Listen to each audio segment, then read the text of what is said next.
Hello dear students. तो स्वागत है आपका मेरे इस चैनल एबी इंग्लिश क्लासेस में। तो बच्चों, आज हम लोग पढ़ने जा रहे हैं कंप्रीहेंशन पैसेज को कैसे सॉल्व किया जाता है। ठीक है बच्चों। और ये जो कंप्रीहेंशन पैसेज रहता है आपके पेपर में पूरे कितने नंबर का आता है? 15 नंबर का आता है, जिसमें आपको 12 नंबर हर हाल में मिलेंगे। यदि आपको जो लास्ट वाला क्वेश्चन रहता है 5 वाला, तो उसमें क्या रहता है, अगर आपको एंटोनियम सिनोनियम अगर आपने ठीक पकड़ लिया तो आपको पूरे 15 के 15 नंबर मिलते हैं। ठीक है। तो सबसे पहले आपको देखना क्या है कि हम लोग पैसेज कैसे सॉल्व करते हैं। तो पैसेज सॉल्व करने के लिए सबसे पहले आपको करना क्या है, जो इम्पोर्टेंट चीज़ है वो आप देखिए कि पैसेज जो है वो क्या कह रहा है, किसके बारे में बात हो रही है। और दूसरी चीज़ ये है कि अगर पैसेज आपको समझ में नहीं आ रहा है तो आप उसे पैसेज को 2 बार पढ़िए, 3 बार पढ़िए। ठीक है। तो पैसेज उसके बाद ही आप क्या करेंगे, जो भी पैसेज में क्वेश्चंस रहेंगे वो आप जो है उन्हें सॉल्व कर लोगे। तो सबसे पहले आज मैं आपको बताऊंगा कि पैसेज कैसे पढ़ेंगे और इसके आंसर्स कैसे हम लोग देंगे। ठीक है बच्चों, ये क्वेश्चन, ये जो पेपर जो पैसेज दिया है ये मैंने प्रीवियस ईयर का लिया है, और प्रीवियस ईयर में आया हुआ एक पैसेज है, और उसके कौन कौन से क्वेश्चंस हैं वो भी मैं आपको यहाँ पे सॉल्व कराऊंगा। ठीक है बच्चों, सबसे पहले हम लोग करते हैं इस पैसेज को पढ़ते हैं। ठीक है। आपको पढ़ने के लिए सबसे पहले अच्छे से इसे पढ़िए। देखिए पैसेज कह क्या रहा है, कह रहा है कि early rising leads to health and happiness. ठीक है। जो अर्ली राइजिंग है यानी कि सुबह जो जल्दी उठना है वो क्या करता है, हमारी हेल्थ और हमारी हैप्पीनेस को बढ़ावा देता है। यानी कि अगर हम लोग जल्दी उठ रहे हैं तो हमें क्या होता है, हमारा स्वास्थ्य भी ठीक रहता है और हमें उससे आनंद भी मिलता है। The man who rises late can have little rest in the course of the day. कह रहा है कि जो व्यक्ति क्या है, देर से उठता है, वो क्या करता है, उसे रेस्ट करने के लिए टाइम बहुत कम मिलता है। ठीक है। Anyone who lies in the bed anyone who who lies anyone who lies in the bed late is compelled to work till late hour in the evening। कह रहा है कि जो व्यक्ति क्या हैं, बेड में पड़े रहते हैं यानी देरी से जाते हैं, देरी से सोते हैं, और वो क्या करते हैं, कंपेल्ड टू मजबूर हो जाते हैं, to work till late hour in the evening, यानी कि शाम में काम करने के लिए वो मजबूर हो जाते हैं, यानी कि शाम को काम उन्हें करना पड़ता है। जो लोग क्या करते हैं, देर से उठते हैं। He has to go without evening exercise which is so necessary for the health. ठीक है। वो क्या करता है, वो शाम की जो एक्सरसाइज रहती है वो नहीं कर पाता है, जो कि हमारी हेल्थ के लिए बहुत ही अच्छी होती है। यानी कि कहने का मतलब यह है कि जो आदमी देर से उठता है, ठीक है, अब जाहिर सी बात है देर से उठेगा तो क्या करेगा, वो इवनिंग में काम करता रहेगा, और जब इवनिंग में काम करेगा तो वो अपनी जो शाम वाली एक्सरसाइज है, इवनिंग वाली एक्सरसाइज है, वो नहीं कर पाएगा, जो कि हमारी हेल्थ के लिए बहुत ही क्या है, नेसेसरी है। In spite of all his efforts, his work will not produce as a good result as that of an early riser। ठीक है। और कहता है कि इसी के कारण क्या होता है कि वो कितना भी जोर लगा ले, कितना भी इफ़र्ट्स कर ले, कितने भी इफ़र्ट्स करे, his work will not produce as a good result, यानी कि वो अच्छा काम नहीं कर पाता है, as that to an early riser, जैसा कि एक जो जल्दी उठने वाला व्यक्ति है अपने काम सही टाइम पे कर लेता है और उसका काम भी अच्छा होता है। ठीक है। तो जो देर से उठने वाला व्यक्ति है वो अपना काम सही से नहीं कर पाता है। उसके बाद अगला कह रहा है कि the reason for this that a quite hour of the midnight. ठीक है। कह रहा है कि the reason for this is that quite hour of the midnight. ठीक है, यही कारण है। ठीक है। वो जो रात में जो रहता है, बिल्कुल उसके पास कोई काम, बिल्कुल उसका जो भी रात में जो भी उसके घंटे रहते हैं वो खाली रहते हैं, उसका कोई काम नहीं होता है। Is not as refreshing as that of the morning. ठीक है। यानी रात में जो लोग काम करते हैं, रात का जो खाली समय होता है उसमें अगर कोई काम करेगा तो वो क्या होता है, इज नॉट एज रिफ्रेशिंग, वो इतना रिफ्रेश नहीं होता है एज दैट ऑफ मॉर्निंग, जो लोग काम सुबह में करते हैं उसके मुकाबले में रात में काम करना अच्छा नहीं होता है। Several great thinkers say that, बहुत से जो महान थिंकर्स रहे हैं, महान विचारक रहे हैं, वो ये कहते हैं that they can write best only when they burn the midnight oil. ठीक है। वो ये कहते हैं कि वो लोग अच्छा तभी लिख पाते हैं जब वो रात में क्या करते हैं, दिया जलाते हैं, अर्थात रात में ही वो क्या करते हैं, रात में अच्छा लिख पाते हैं। ठीक है। येट इट इज़ ट्रू, हालांकि ये सत्य है, टू से ये कहना, that few man have great and clear brain at midnight.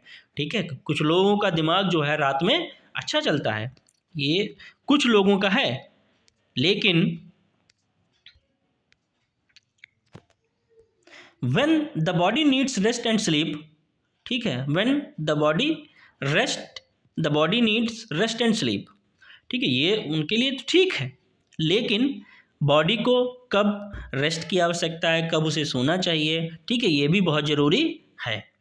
Those who work at the time soon रूइन their health, ठीक है, यानी कि जो लोग क्या करते हैं, रात में काम करते हैं, ठीक है, सुबह जल्दी नहीं उठ पाते हैं, वो लोग क्या करते हैं, धीरे धीरे अपना स्वास्थ्य को खराब कर रहे हैं। Bad health in the long run has a bad effect on the quality of their work, ठीक है, और जो हमारा जब स्वास्थ्य खराब रहेगा और लगातार यही रहेगा तो क्या होगा, had a bad effect on the quality of their work, तो क्या होगा कि ये जो हमारा स्वास्थ्य खराब रहेगा तो हमारे काम पर भी इसका बहुत ज़्यादा प्रभाव पड़ेगा। ठीक है, तो इसमें ये कह रहा है इस पैसेज में कि जो अर्ली राइजिंग और लेट राइजिंग, यानी जो लोग जल्दी उठते हैं और जो लोग देर से उठते हैं, उनके बीच में कंपैरिजन दिखाया गया यहाँ पे है। ठीक है, अब हम लोग कुछ क्वेश्चंस इसके देखेंगे। सबसे पहला क्वेश्चन हमारा है कि what is the chief benefit of early rising. ठीक है, अर्ली राइजिंग का मुख्य जो हमारा बेनिफिट है, हमारा लाभ क्या है। ठीक है, तो सबसे पहले आप देख लीजिए मुख्य क्या है कि early rising leads to health and happiness. ठीक है, अर्ली राइजिंग हमारा क्या करता है, हमें अच्छा स्वास्थ्य देता है और हमें खुशी भी देता है, आनंद भी देता है। ठीक है, ये ध्यान रखिएगा। उसके बाद एक चीज़ ध्यान दीजिए कि इसमें आपको अगर क्वेश्चन नहीं समझ में आ रहा है तो आप कुछ वर्ड्स ले लीजिए उसके, जैसे कि यहाँ पे what is the chief benefit of early rising, तो अर्ली राइजिंग के क्या लाभ हैं, तो इसमें आप देख लीजिए अर्ली राइजिंग कहाँ पे है, ये यहीं पे अर्ली राइजिंग है। ठीक है, और भी आगे है लेकिन यहाँ पे अर्ली राइजिंग ही है, तो ये हमारा क्वेश्चन आपका यहाँ पे सेट बैठता है। उसके बाद अगला क्वेश्चन हमारा है कि what is about rest for a man who rises late. ठीक है, what is about rest for the man who rises late, यानी कि जो लोग लेट उठते हैं, ठीक है, उनके रेस्ट के बारे में क्या कहा है।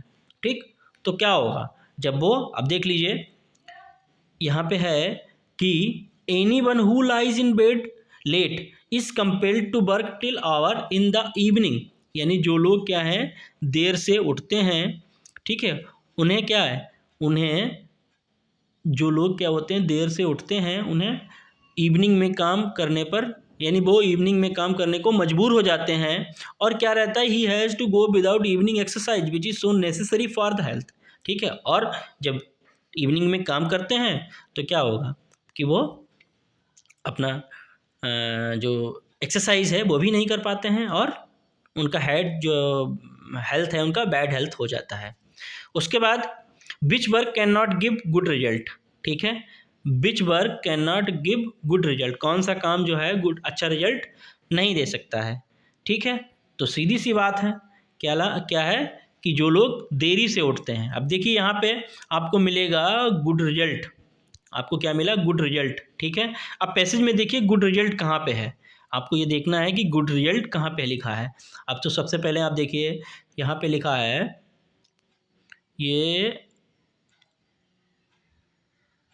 ये देखिए, ये in spite of all efforts his work will not produce as a good result that for an early riser. ठीक है, यानी कि जो लोग देरी से उठते हैं, ठीक है, वो लोग क्या होता है, उनका कार्य अच्छा नहीं होता है, उनका कार्य अच्छा नहीं होता है। उसके बाद what do we not have a great and clear brain at midnight. ठीक है, why do we not have a great and clear brain at midnight, midnight में जो है हमारा दिमाग जो है बिल्कुल अच्छा क्यों नहीं होता है। ठीक है, तो इसके लिए बच्चों आपको अपने आप ही लिखना पड़ेगा। ठीक है, क्योंकि इससे तो रिलेटेड कोई क्वेश्चन नहीं है, इसमें कोई भी पॉइंट नहीं है, तो आपको करना अपने आप ही है इसमें से। उसके बाद है आपका, अब जो 5वां क्वेश्चन रहता है, इसमें 3 क्वेश्चंस आते हैं एक एक नंबर का। इसमें आपको एंटोनियम पूछ लिया जाएगा, सिनोनियम पूछ लिया जाएगा, और वन वर्ड भी पूछा जा सकता है, और उसका मीनिंग भी पूछा, जैसे which word in the passage means the same as bound. तो बाउंड का इसमें मीनिंग पूछा है आपको, ठीक है, सेम मीनिंग बाउंड, ठीक है। तो बाउंड का मतलब होता है कंपेल्ड, ठीक है। बाउंड का मतलब क्या होता है बच्चों? कंपेल, ठीक है, यानी कि मजबूर। कहाँ चला गया कंपेल्ड? ये रहा आपका, ये रहा कंपेल्ड, ठीक है। उसके बाद अगला क्वेश्चन इसमें है कि विच word in the passage, which word in the passage opposite of noisy. Noisy का अपोजिट क्या है? तो नॉइजी मीन्स शोर शराबा होता है, और इसका होएगा आपका, ये आपका क्वाइट, देखिए यहाँ पे कहीं लिखा है क्वाइट मिस होता है बिल्कुल शांत, ये रहा क्वाइट, ये रहा आपका क्वाइट, ये हो गया क्वाइट, ठीक है। उसके बाद अगला है कि what does the phrase burn the midnight oil, इसका मतलब क्या है? इसका मतलब ये है कि they write best in the night, in the night. ये जो है सम ग्रेट थिंकर्स, ये जो है कहते हैं कि क्या कहते हैं कि some great thinkers they can write best only when they burn the midnight oil. इसका मतलब जब वो रात में जो है उठते हैं, जब वो रात में जागते हैं, तो रात में ही उनका दिमाग अच्छा चलता है, इसीलिए वो लोग क्या करते हैं, रात में अच्छा लिख सकते हैं, ठीक है। तो ये रहा आपका पैसेज, और आपको करना क्या है, आपको 2 बार पढ़िए, 3 बार पढ़िए बच्चों, और उसके बाद क्या है, आप इसके क्वेश्चन आंसर देखिए। और दूसरी चीज़, आप अगर आपको कुछ ना कुछ पॉइंट जरूर मिल जाएंगे, जैसे इसमें गुड रिजल्ट्स की बात हुई थी, इसमें अर्ली राइजिंग की बात हुई थी, और इसमें जो है उसके रेस्ट के बारे में क्या बात हुई, ठीक है। तो ये ऐसी ये चीज़ें जो है आपको देखना है, और यही चीज़ें देख के आपको क्या करना है, आपको मार्क्स लाने हैं पूरे 15, ठीक है बच्चों। अभी मैं इसका जल्दी एक और पैसेज आपको सॉल्व कराऊंगा, और फिर जो है आप देखिएगा, और जितना अच्छा हो सके आप उतना अच्छा लिखें। दूसरी चीज़, अगर आपको क्वेश्चंस नहीं आ रहे हैं, ठीक है, तो आप ज़रूरी नहीं है कि सब कुछ लिख दें उसमें, ठीक है। आप देख लीजिए, पॉइंट उसमें से ढूंढ लीजिए, कोई ना कोई आपको वर्ड आपको मिल ही जाएगा, कोई ना कोई, और जब वर्ड मिल जाएगा तो आप ज़रूर उसको लिखें। और बच्चों एक चीज़ और भी ध्यान रखिएगा कि आप लोग जो लास्ट वाला ये क्वेश्चन है, पाँचवा क्वेश्चन, इसमें क्या रखते हैं, पूरी गाथा लिख देते हैं। ये सिर्फ एक एक वर्ड का रहता है। इसमें क्या है, अगर एंटोनियम पूछा है बाउंड का, तो कंपेल्ड लिख दीजिए, बस बात खत्म, आपका हो गया, ठीक है। और ये नहीं कि पूरा आंसर पूरा लिखो, और पूरा जब लिखते हैं तब जो है आपको क्या मिलता है, उसमें 0 मिलता है, ये ना करिएगा। जैसे दूसरा क्वेश्चन में आपको क्या अपोजिट पूछा है, तो नॉइजी का चुपचाप क्वाइट लिख दीजिए, बस बात खत्म, बस हो गया, ठीक है। ये नहीं पूरी गाथा लिखी, यहाँ से यहाँ तक, यहाँ तक, यहाँ तक लिखा, ऐसा कुछ नहीं है। सिर्फ आपको एक वर्ड लिखना है, सिर्फ एक वर्ड। उसके बाद इसमें जब मीनिंग पूछा जाता है, तो मीनिंग आप जो है लिख दीजिए। खैर इसका तो एक वर्ड में नहीं आएगा, ठीक है, लेकिन आपको इसका मीनिंग लिख देना है, एक ही लाइन में लिखना है, ज़्यादा नहीं, ठीक है। तो ठीक है बच्चों, अब मैं आपको जल्दी ही इसका अगला एक पार्ट एक सॉल्व कराऊंगा, कंप्रीहेंशन पैसेज, ठीक है, और जल्दी से जल्दी, ताकि आपको जो है ये पैसेज समझ में आ जाए और आप लोग 15 नंबर पा सकें। ठीक है बच्चों, थैंक यू सो मच।